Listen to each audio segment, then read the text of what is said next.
Hybrid dinosaur talk is buzzing around the internet, and boy did hybrid dinosaurs in the Jurassic franchise take a lot of heat over the years. Like a football team's quarterback or coach, the hybrid dinosaurs in the series were the center of negative attention after the trilogy's shortcomings as a whole.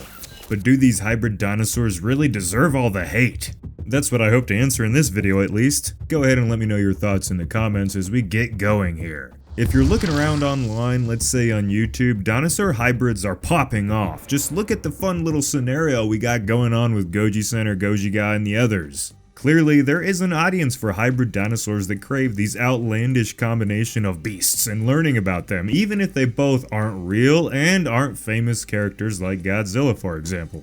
But that's right now. Let's go back a little down the timeline here. During the peak of the Jurassic World movies, the attitudes towards the dinosaur hybrids, if you looked anywhere online, was mostly sour. And the negative reaction got so intense that Jurassic World Dominion, the closing chapter in this trilogy, didn't even feature a single predominant hybrid after the first two films made hybrids the central focus of all the danger. And for a while, people thought this was the undeniable end of the hybrid dinosaurs in Jurassic World. Well, until rumors go that Jurassic World Rebirth might just feature another hybrid and that it might just be the most crazy yet. But for now, that is purely speculation. We don't know if it's real. On the outside looking in, it's like half of you guys hate the Jurassic World movies and the other half, well, love it. But was the aggression towards the series truly the fault of the hybrid dinosaurs?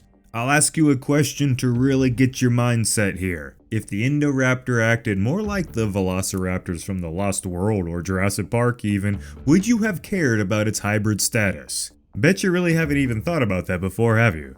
In the Jurassic Park or Jurassic World lore, the hybrids failed mostly due to a few simple things. First of all, time. These things were all thrown together as quickly as possible. The hybrid creators were looking at mostly just short-term success, and not really the big picture. I don't think there was too much thought put into play about what would happen next if everything went wrong.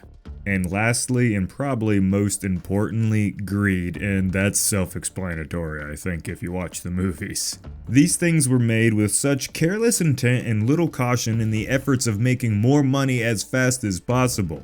In this fictional universe, if more efforts were put into careful planning and starting with simpler genomes and specimens, it may have worked out in the long run. Maybe start off with a really friendly, cute hybrid dinosaur instead of making super weapon monsters. If they would have took their time and worked their way up to these bigger creatures, the Indominus Rex might have actually been a huge success. Making dinosaur hybrids is just not the sort of thing that should be fooled with hastily. But outside of fiction, why did the hybrids not hit home with half of the audience, it seems? Let's start at the beginning. Dinosaurs didn't need to be hybrids in the beginning for people to think they were super fun, exciting, and interesting. There are generations of people out there who have loved and studied these ancient animals to the point to where hearing any mention of hybrids is a straight up no-go. And the first three movies didn't need hybrids to turn millions of people into dinosaur enthusiasts, even if their dinosaurs aren't all that natural themselves in some cases. Thoughts like these led to hybrids gaining a made-for-children vibe to them. And maybe they were right, but I don't mean that in a fully negative way. Now, it's been a few years after the Jurassic World movies, and it seems the newest batch of young dinosaur fans are excited by the premise of hybrid dinosaurs. That's probably thanks to video games and growing up with the Jurassic World trilogy as their dinosaur movies. That's pretty much all they've got the last decade.